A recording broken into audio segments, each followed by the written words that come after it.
Joining me around the table, Time Magazine's Michael Scherer, Congressman Elijah Cummings, Democrat from Maryland, Republican Congresswoman Marsha Blackburn of Tennessee, and Jeff Zeleny of the New York Times. Thank you all. Happy New Year. Happy New Year. Thanks for being here. Let's talk about guns. Do you sense, I want to look at it from the inside out and the outside in, do you sense that the steam for a ban on assault weapons is slowly coming out of the balloon? It just feels a little bit like both sides have reverted to form. What does it feel like? Well, you know, I had suffered the death of my nephew, the handgun violence. And, you know, with regard to assault weapons, I think that we have a possibility, but I think it's going to be very difficult. I think the things that we do agree on, it seems, is the universal background checks and high-capacity magazines. 97% of Republicans say that we ought to have the universal background checks. Your own poll, CNN's poll. And then 61% said we ought to look at the high magazine capacity. But I think those are the things that we'll be able to get done. But I think we ought to try to approach it from a comprehensive standpoint and get as much done as we possibly can.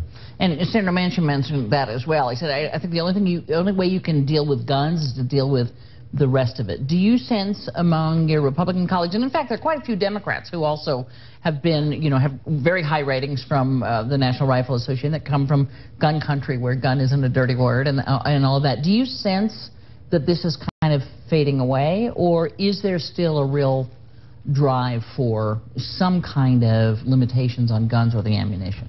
You know, what I'm hearing is people want to make certain that, first of all, we protect the Second Amendment and their Second Amendment rights, protect their freedom, and not impede that.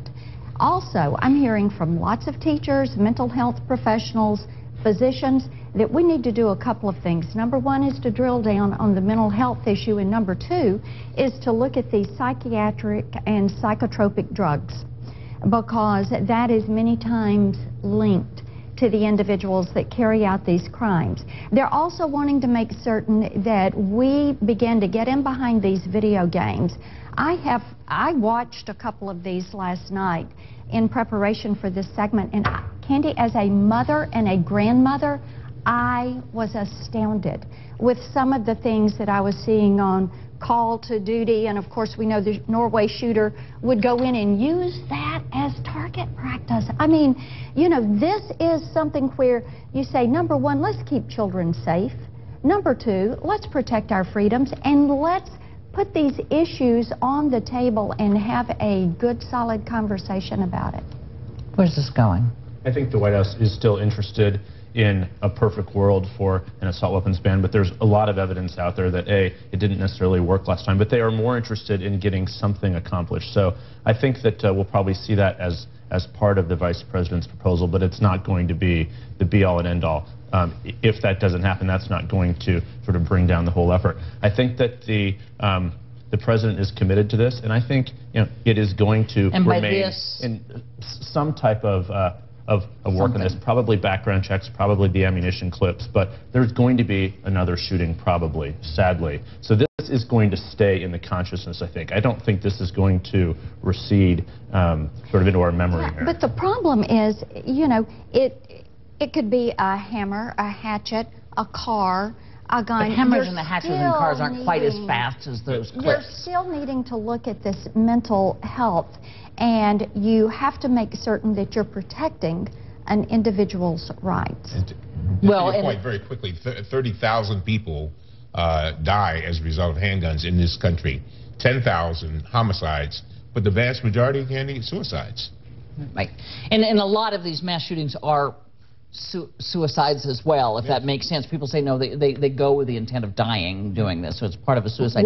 How do you see this panning out? Yeah, well, we're going to have proposals next week. It's going to include, I think, everything that everybody's been talking about from the Vice President, but that's really the first step in this process. You have a House right now that can't even pass the Speaker's bills, and so the Senate will probably act later this year, and then it's a long-term process about figuring out whether you can continue this outside pressure, this outrage from the country.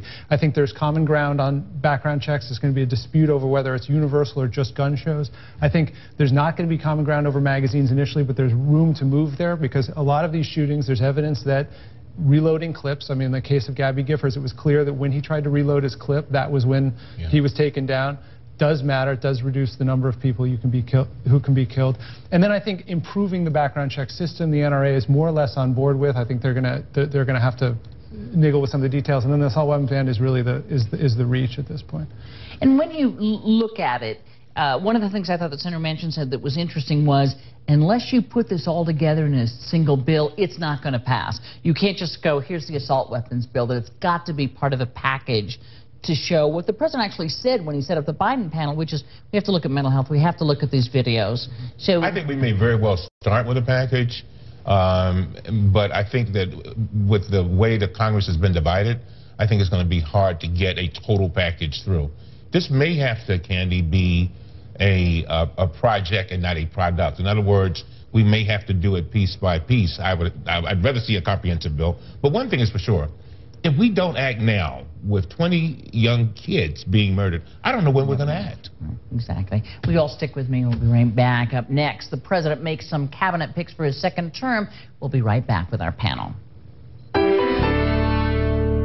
We're back with Michael Scherer, Congressman Elijah Cummings, Congresswoman Marsha Blackburn, and Jeff Zeleny of the New York Times. So switching gears here. There's a lot made about the president's latest picks in the cabinet. Jack Lew, Senator Hagel, Senator Kerry, in key positions here, Treasury, Defense, State Department. Is something that your colleague, Congressman Rangel, said about the lack of diversity in the cabinet thus far?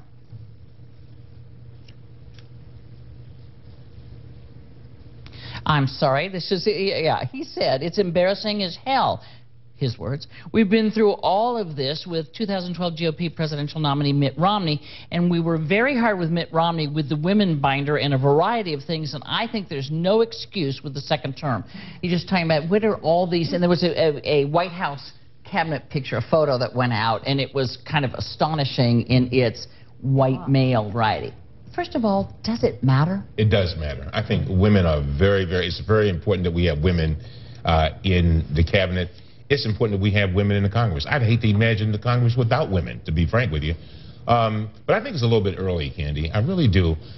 You know, he has the EPA position to fill, Hilda Solis at Labor and Commerce he has to fill. I think if we just wait maybe a week or two, I can almost promise you we won't even be having this discussion. Right. I mean, no offense, but as you know, State, Defense, Treasury, I mean, those are the crown jewels of the cabinet, are they not? The president passed over a very well-qualified woman, Michelle Flournoy, who was kind of the next in the queue, if you will, for defense, and went with Chuck Hagel. And I know I've got friends that are for him and against him, but Candy, the thing is, there was a woman who would have been the best person for the job. And why did he step over her? It would have been a historic choice.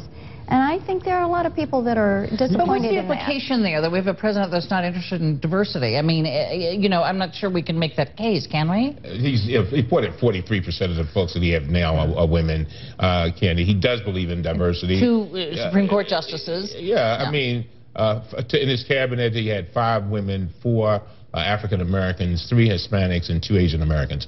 That's diversity. I really believe that this president believes in diversity, and that's why I say I think it's a little bit early. I think this whole conversation is really a symbolic way of talking about a deeper issue, which is that it remains in Washington and politics in general more difficult for women to rise to the top, and it's worse in politics, I think, than in academia or in corporate America, where women have made more gains. You know, 10 years I've been here, I have yet to cover a campaign or a White House or even congressional offices where there are not complaints from the women about the sort of boys club atmosphere, with the exception of those offices that are run by women. And I think that's really the deeper issue we're trying to get at. Cabinet picks are important, but there's a broader problem in Washington. Well, and I agree with that, with what Michael is saying somewhat, that there is having enough women in the process is a bipartisan problem. Yes. And many times women are the most qualified, but they're not a part of the good old boys club. Mm-hmm. And it is more difficult to make that, to have those open doors. And that's one of the reasons that the DOD pick, which would have been historic, is very disappointing. And I do think people are going to be watching very closely to see if the steps this president takes are going to be the same type steps that he took in that first term, and I think there's an accountability there. I mean, I think that this problem in the short term is going to get worse for the White House because the chief of staff pick could come this week, likely to be Dennis McDonough or Ron Klain. But it is sort of interesting, I think. I'm not sure that I heard anyone on the Hill praising the potential choice of Susan Rice for Secretary of State as a woman. I mean, they were criticizing her for her positions and other things. So I think at the end of the day, it's optically not good, obviously for this president, but he has sort of a strong record. But probably more important are those people around him. That White House photograph was very real, and that's how it is on a day-to-day basis, with a couple of exceptions, but that's how Senator Obama and President Obama has sort of always been, always surrounded by usually men. And Congressman, last word, because this has also been true of people of color. Yes. The president, obviously, we have a Holder at the Justice Department. We still have Kirk at the U.S. Trade Rep. Right. But are there enough minorities? And should it matter to us? Should we be discussing this? It should matter because diversity must be our promise and not our problem. And, when you have the first man of color in the White House, it becomes even more significant. But I believe that the president truly believes in diversity. And I think that, again, I think we'll see the diversity coming down the pike. Congressman Elijah Cummings, Congresswoman Marsha Blackburn, Jeff Zeleny, Michael Scher, thank you for joining us. Thank you, Tandy.